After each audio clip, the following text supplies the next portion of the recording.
I'm going to use a 1.5 inch sky and texture brush now, and I'm going to put in this shingle coming into the water. So I'm going to use a very pale raw sienna to start with.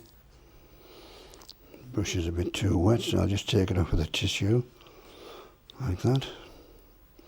And then what we'll do, we'll use a dark brown water-soluble crayon. We'll dip it in the water and we'll just play a dabba-dabba-doo look, just to signify there's little pebbles in there. It's a shingle, bit of shingle on here. It's just a useful little technique. These crayons are wonderful. They're just sticks of watercolour, that's how you think of them. When I've got anything to draw, I always draw with this crayon, because the lines wash out as you work down. So I'm just going to put in there, look, the impression that there's little bits of shingle there.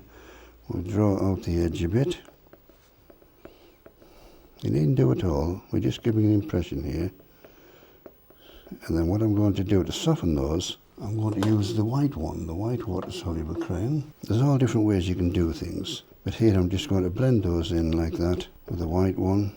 And eventually when it's dry, I'm going to put a very light purple wash over there. So all I'm doing, look, is plain pit-a-pat, just to soften those stone effects. Now we'll let that dry, and then we'll put in the water. I'm going to start with a bit of cobalt blue.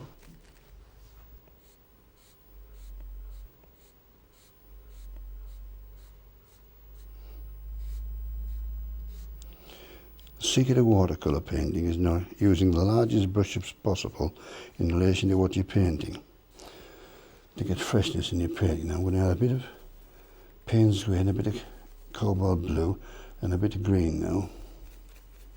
And I want to get some darker colour in this water here, look. So I'm just dancing across here, look, like that.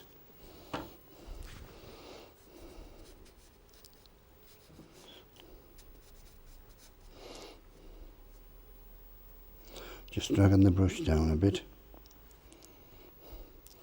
Take that across like that, look. Just dance across like that. Take a bit along there. There's little bits of white areas, because underneath the water there's little rocks and that which you can't see. But then we'll come to the round brush and we'll add some depth. So I'm adding some Payne's grey with a bit of sap green.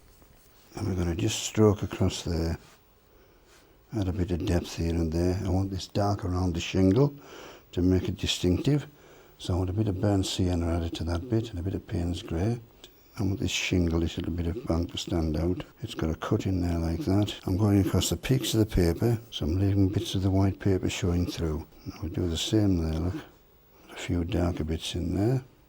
And then I'm going to use the 3/4 flat, and I'm going to drag the brush down to get a few reflections in of the colours. So I'll have a little bit of yellow, and down here we'll just drag a bit like that. A little bit of orange, and we'll drag that down like that. A bit more orange there. We've got a nice soft green over here, so we'll drag that down a bit. A bit of white in there, I think, to soften the green. This is dark. That's it, like that. There's a bit of nice soft orange and yellow, where I've got some light areas here. A bit more white in.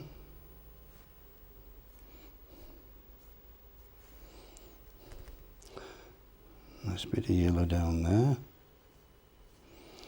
And a nice bit of orange down here. Now that's probably suffice.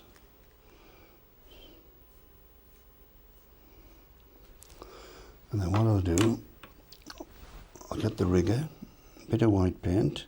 This is acrylic I'm using now. Another kind of water-based paint. And let's have a little wiggle, just to show that signify the water's running. A little bit round there like that. We'll drag a wind line across there like that. Wind line across there. And while I've got a bit of that white acrylic on, and a bit of raw sienna, I'll just add a few little light bits to that distant bank.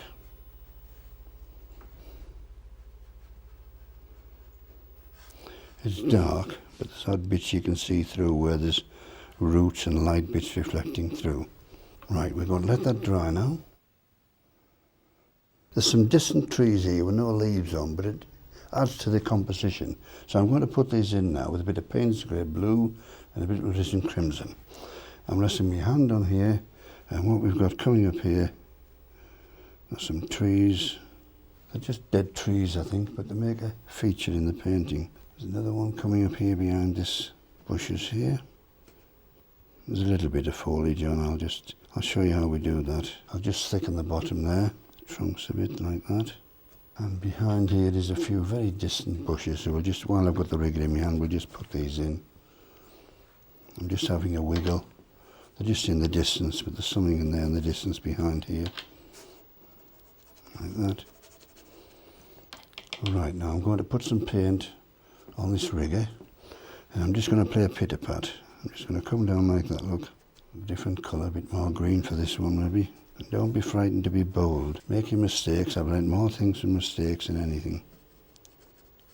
Too big there, so I'll take it out, look. With that in your hand, I can always adapt. Right, there's a little fence coming across there. These little features are very important. There's a fence across here, look.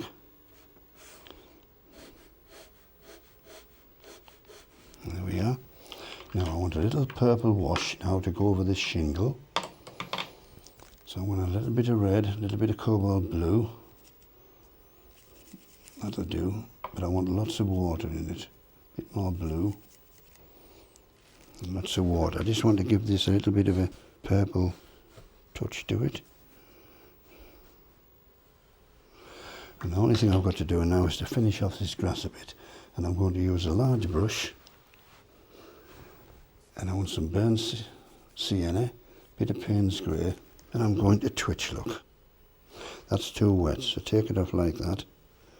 And we'll go again, because there's some very rough stubble down here. I'm just playing pitter-pat, look. A little bit coming down there. A little bit there. And what I'll do, I'll get the round brush, I'll fan the hairs like that, look.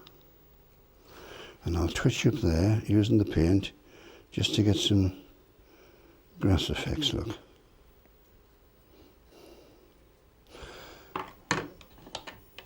I need to just bring the dark bits in the bank here where it's coming down like that. Comes down to the land, there's a cut in there like that. And I'm going to finish off our simple sketch by using a bit of raw sienna and just warming this grass up a bit. More water.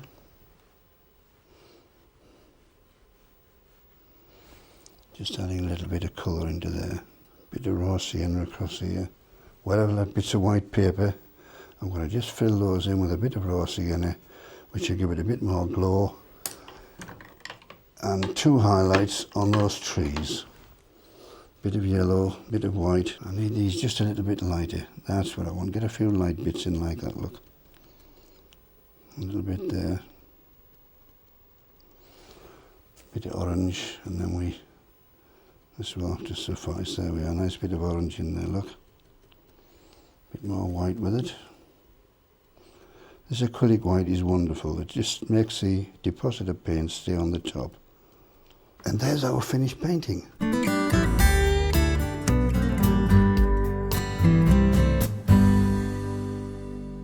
So that's our sketch finished. Hope you enjoyed watching me paint that. Why not have a go? See you next time.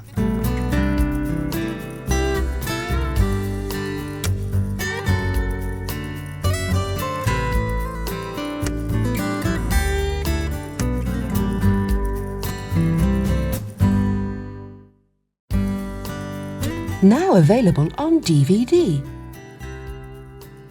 Try these techniques yourself at home whenever you wish. Today's workshop is now available to order on DVD from the Painting and Drawing channel. For further information and to order your copy, go to www.paintingdrawingchannel.com.